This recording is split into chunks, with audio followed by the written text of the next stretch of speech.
Assalamualaikum warahmatullahi wabarakatuh. Kami dari kelompok 3 ingin memaparkan materi mengenai data store dan SQLite. Sebelumnya saya perkenalkan anggota kelompok kami. Yang pertama ada Rifki Aldiansyah, kemudian ada Raihan Akbar Kurniawan, dan saya sendiri Nurmita Utami. Untuk materi data store akan dijelaskan oleh Rifki Aldiansyah. Kepada Rifki dipersilahkan. Baik, materi yang pertama tentang data store. Apa itu data store? Bisa di next. Nah, data store itu adalah tempat untuk menyimpan data aplikasi dengan key value pair atau objek. Nah, sebenarnya data store ini menggantikan dari set preference. Nah, ini sebenarnya konsepnya sama aja. Cuma karena set preference sudah deprecate, makanya digantikan oleh data store. Oke, next. Nah, untuk jenis data store sendiri ya ini ada dua. Yang pertama adalah preference data store, ya dimana kita untuk menyimpan value atau mengaksesnya itu kita menggunakan sebuah key. Yang kedua ada proto data store. Proto data store ini jika kita ingin menyimpan data akan disimpan dalam bentuk instance gitu ya, custom gitu. Bisa di next. Nah, di sini ada contoh implementasi aplikasi. Next. Karena ini pengganti set preference, jadi contoh implementasi yang tertera di PPT ini adalah contoh implementasi login gitu, tapi menggunakan data store. Oke, bisa di next. Nah, untuk tahapan implementasi di next. Yang pertama kita menambahkan dependensi di Gradle app. Kita bisa lihat di Gradle script di sana ada uh, yang Gradle app-nya yang di lingkaran atas. Bisa di next. Kemudian berdasarkan dokumentasi resmi Android-nya kita mengimplementasikan data store preference 1.0 dan data store preference RX Java 3.1.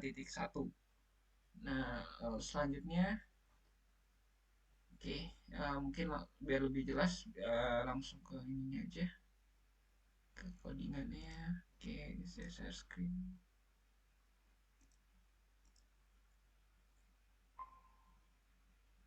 Layarnya udah masuk belum? Udah. Oke, ini kelihatan ya? Kelihatan. Oke, sebagaimana tahapan implementasi tadi, kita implementasi dulu data store preference 1.0 dan data preference RX Java 3.1. Ini berdasarkan dokumentasi Android. Dan kemudian kita langsung membuat UI-nya.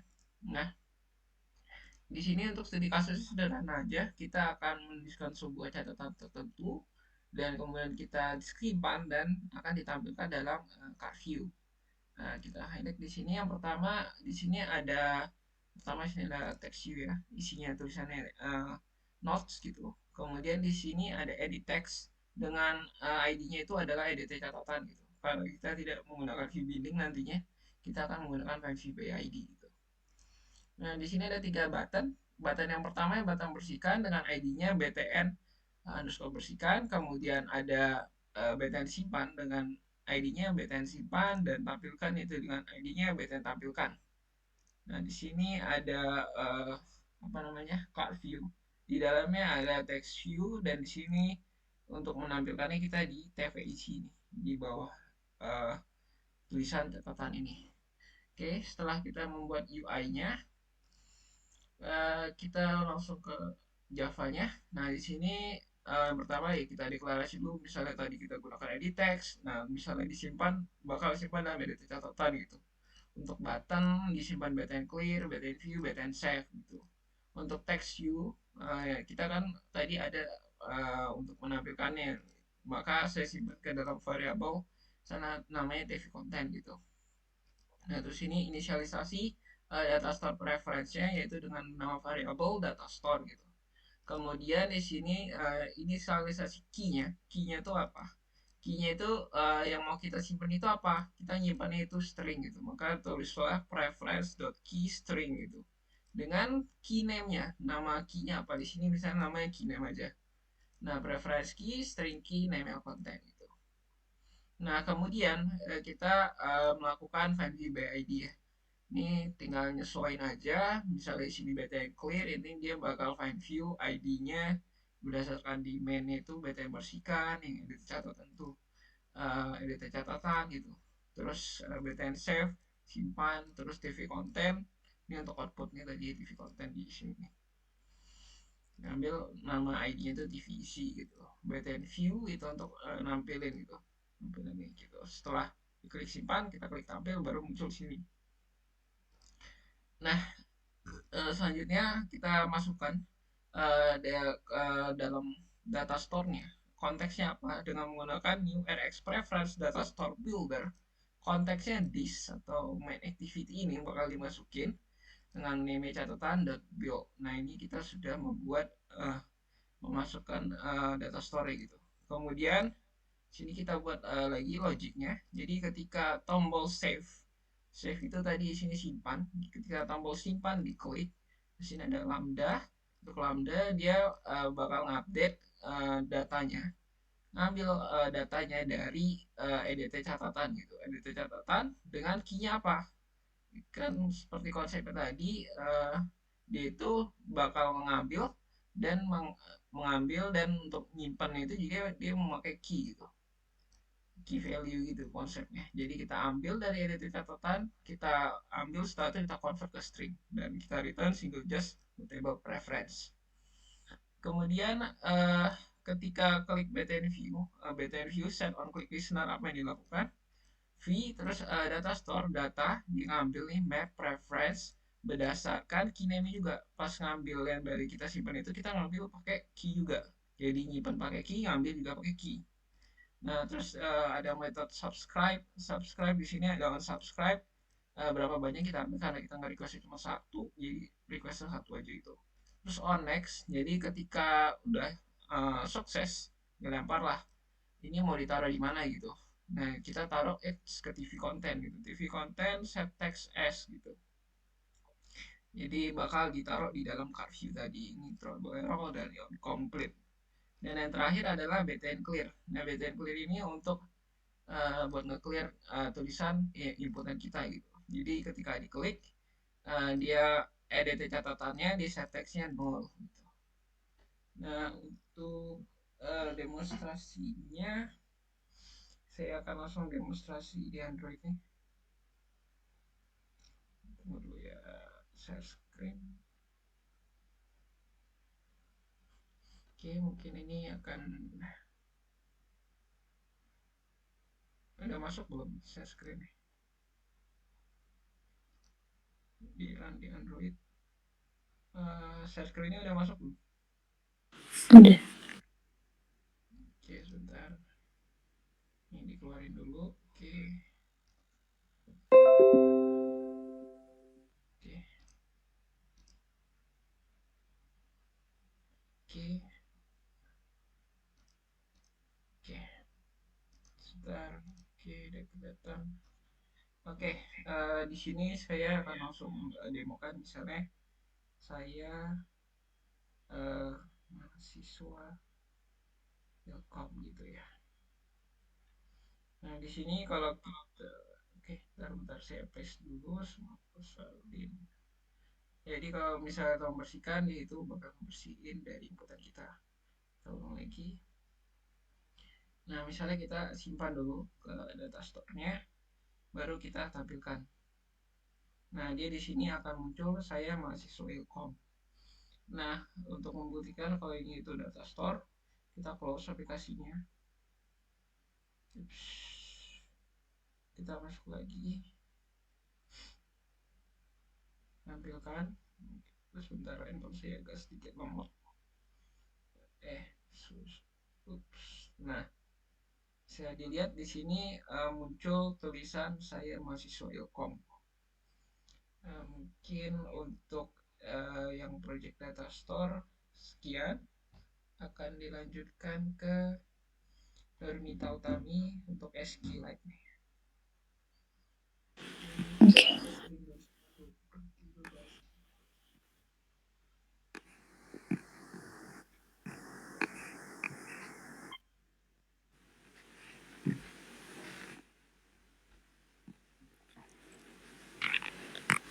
Oke, baik.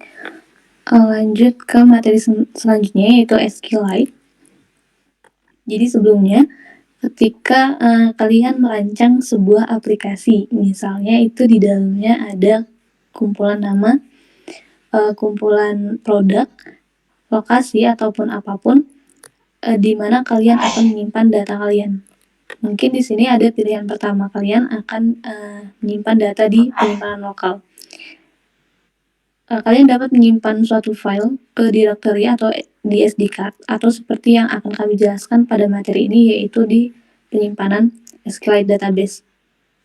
Atau kalian juga mungkin dapat menyimpan data secara online seperti dalam API service, SQL server, atau mungkin menggunakan beberapa database layanan instan online seperti Google Firebase, Microsoft Azure, atau MongoDB, yang semuanya merupakan database NoSQL. Jadi, apa keuntungan menyimpan di data lokal dibandingkan dengan di layanan online? Pada penyimpanan data lokal, kalian akan diberikan kinerja aplikasi yang lebih cepat. Lalu, yang kedua, cache offline atau kumpulan data offline ini membuat aplikasi tetap berfungsi bahkan jika tidak memiliki layanan seluler. Selanjutnya, penyimpanan data lokal ini auto-complete data entry. Jadi, kayak gini contohnya. Jadi, ketika user mengetikkan suatu karakter, auto-complete ini memberikan saran dari kata yang diketik. Nah, saran-saran inilah yang berasal dari pencarian basis data lokal. Selanjutnya masuk ke materi SQLite. Jadi apa itu SQLite? SQLite merupakan sebuah sistem manajemen basis data rasional yang bersifat ASIC compliant dan memiliki ukuran pustaka kode yang relatif kecil dan ditulis di dalam bahasa C. Selanjutnya, seperti yang sudah dijelaskan tadi, SQLite ini bersifat embedded relational database. Jadi dia tidak memerlukan proses instalasi. Kemudian, SQLite ini juga sudah sesuai dengan ACID atau ACID compliant. ACID ini tadi yaitu atomicity, kemudian consistency, isolation, dan durability. Kemudian, SQLite itu ringan, jadi ukurannya itu sangat ringan, yaitu hanya sekitar 400 KB sehingga akan berjalan dengan cepat. Kemudian SQLite ini bersifat mandiri, yang berarti tidak ada dependensi eksternal. Selanjutnya, SQLite ini tersedia di semua sistem operasi, baik Unix dan Windows. Unix ini bisa di Linux, Android, atau iOS. Selanjutnya di sini ada data tipe di dalam SQLite atau tipe data di dalam SQLite. Yang pertama itu ada null. SQLite ini memiliki kelas penyimpanan null jika nilai tersebut adalah nilai null. Kemudian integer memiliki kelas penyimpanan integer, itu apabila nilai tersebut adalah bilangan bulat bertanda. Untuk penyimpanannya disesuaikan dengan jumlah memori yang dibutuhkan oleh bilangan integer itu sendiri. Itu dapat memiliki panjang 1, 2, 3, 4, 6, atau 8 byte. Kemudian real memiliki tipe kelas penyimpanan real jika nilainya adalah nilai floating point. Lalu text memiliki tipe penyimpanan kelas teks jika nilainya tersebut adalah suatu text string. Kemudian loop. Di sini jika nilainya dikatakan loop, maka nilai tersebut akan disimpan seperti yang dinyatakan oleh nilai atau data tersebut. Selanjutnya di sini ada operasi database. Yang pertama itu ada query. Metode query ini yang diimplementasikan dalam kelas Open Helper dapat mengambil dan mengembalikan tipe data apapun yang diperlukan user interface. Karena Open Helper ini menyediakan metode yang praktis untuk menyisipkan, menghapus, dan memperbarui baris. Kemudian, secara umum, metode query hanya boleh mengizinkan query yang diperlukan oleh aplikasi dan bukan untuk keperluan umum. Kemudian, database menyediakan dua master untuk mengirimkan query, yaitu SQLite Database Row Query dan SQLite Database Query, bersama dengan sejumlah opsi atau argumen untuk parameter. Kemudian, operation database di sini Yang selanjutnya ada insert. Metode insert, OpenHelper memanggil SQLite Database Insert, yaitu metode SQLite Database praktis yang digunakan untuk menyiapkan baris ke dalam database. Kenapa dia praktis? Karena nanti kalian nggak perlu nyisipin query SQL-nya sendiri. Kemudian ada delete. Metode delete dari OpenHelper ini akan memanggil metode delete database yang praktis digunakan untuk menghapus data sehingga tidak perlu menulis query SQL seluruhnya. Lalu update. Metode update dari OpenHelper memanggil metode update database yang praktis digunakan sehingga tidak perlu menuliskan query seluruhnya. Lalu onUpdate mengembalikan jumlah yang harus diperbarui. Kemudian count. Metode count mengembalikan jumlah entry dalam database. Jika menggunakan disciple view, adapter harus mengimplementasikan getItemCount yang perlu mendapatkan sejumlah baris dari OpenHelper yang perlu didapat dari database-nya. Kemudian ada SQLite Architecture Package. Jadi selama menggunakan database SQLite, kita perlu package Android.database dan beberapa package lainnya seperti Android Database SQLite OpenHelper, Android Database SQLite Database, dan Android Database Cursor. Selanjutnya di sini untuk create dan update database kita menggunakan SQLite OpenHelper. SQLite OpenHelper ini bertanggung jawab untuk menangani dua hal penting, yaitu create dan update database. Yang perlu dilakukan adalah dengan membuat kelas baru, seperti contoh yang nanti akan dicontohkan, itu kita beri nama myDatabaseHelper.java. Kemudian menambahkan extend SQLite OpenHelper. Lalu memanggil super di dalam konstruktor kelas, kemudian nama database dan versi database kita nanti dideklarasikan di dalamnya. Lalu di sini ada contoh potongan kode. Di dalam kelas ini kita perlu melakukan overloading terhadap dua metode, yaitu onCreate dan onUpdate.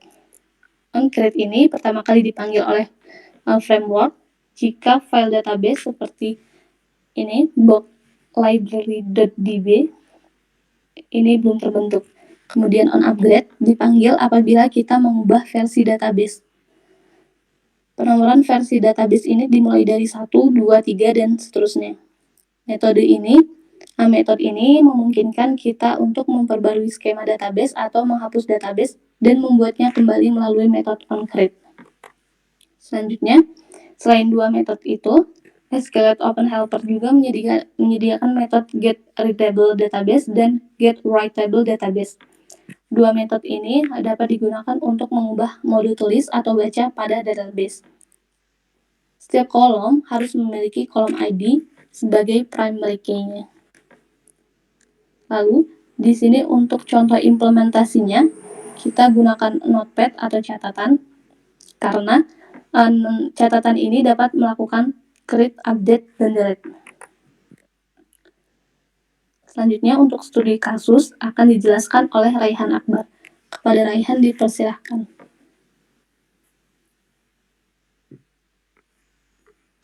Ya, untuk studi kasus CLUD sendiri,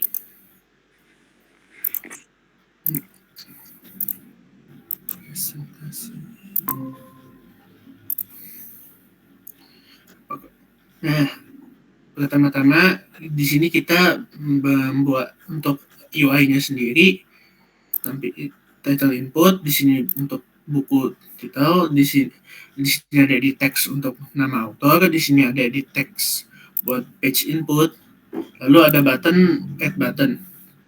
Kemudian pada activity main-nya sendiri, di sini floating button untuk tanda tambah, di sini tanda tambah, floating button. Kemudian recycle view-nya adalah untuk ketika datanya dimasukkan ke dalam aplikasinya sendiri. Nah, pada pertama di sini add activity Java. Add activity-nya sendiri punya title input, author input, page input, add button semua berasal dari activity underscore add. Dan ketika add button ini diklik, My Database Helper akan membuat new My Database Helper baru di sini. Kemudian DB dimasukkan data-data yang akan kita masukkan. Pada custom adapter di sini digunakan untuk membuat membuat recycle view. Custom adapter ini adalah activity context book ID.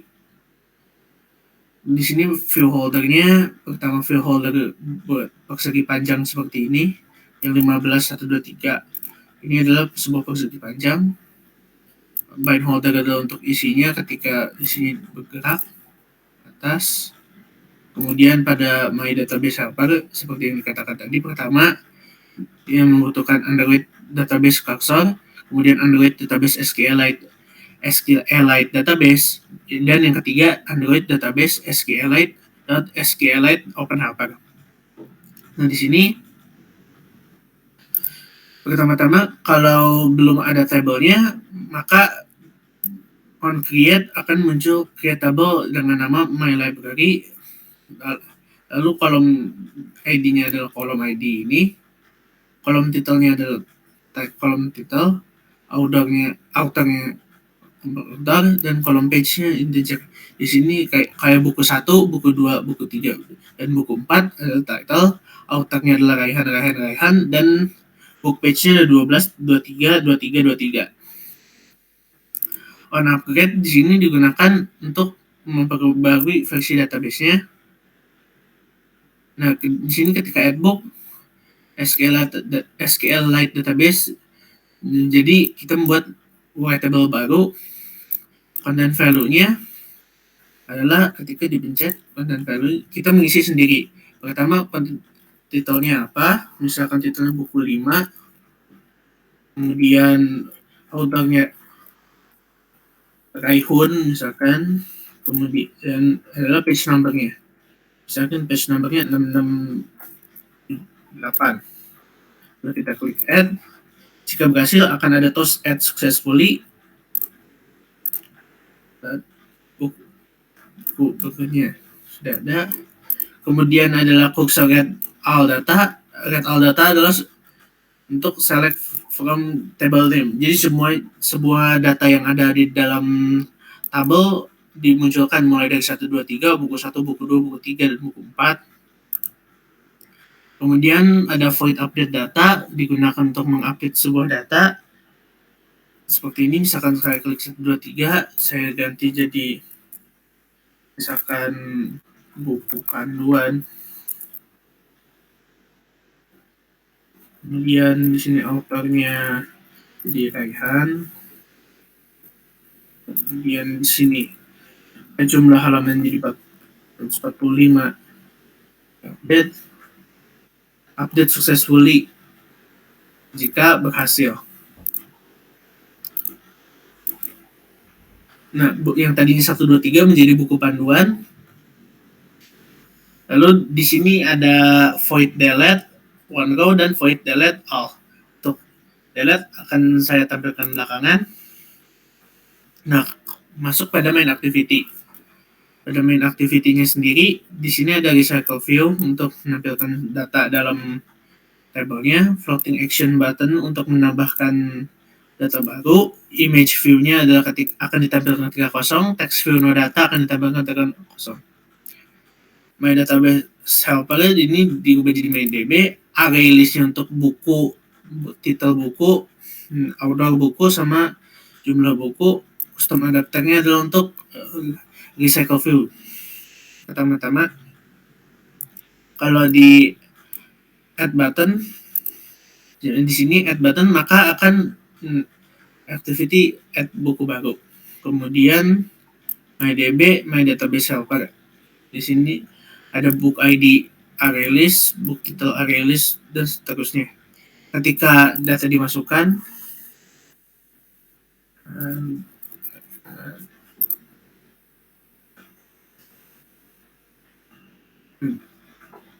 ketika di-add, data akan di-store dalam array. Nah, data yang di-store dalam array akan dimasukkan dalam custom adapter sehingga untuk ditampilkan. Buku 5 tadi. Kemudian, nah, jika sudah muncul dan di-store dalam array, void store. get all-nya, jadi kita bisa melihat semua data yang ada di dalam table. Jika ada data akan dimunculkan dengan book ID-nya. Pertama ini 15, 16, 17, 18, 19, 20. Kemudian ada title-nya, buku 1, buku 2, buku 3. Autornya tadi Raihan. Page-nya tadi di belah kiri 12, 13, 12. Kalau berikutnya menu, lihat menu option untuk bagian sini, lihat menu. Nah, di sini dalam create menu kita bisa delete all. Nah, dalam delete all-nya confirm, di sini ada void confirm dialog. Jadi ketika kita mengklik delete all akan melakukan konfirmasi seperti ini. Jadi biar tidak salah klik. Nah, ketika kita pencet akan muncul delete all. Message berikutnya, jika kita klik no, maka data tidak akan terhapus, dilempar ke sini, ditunjukkan kembali. Jika data dihapus, maka akan kosong, yang data kosong yang menampilkan ini tadi, no data, dan empty image view-nya adalah kotak. Mungkin sekian yang bisa saya sampaikan. Apabila ada salah kata, mohon maaf. Wabillahi taufiq wal hidayah. Wassalamualaikum warahmatullahi wabarakatuh.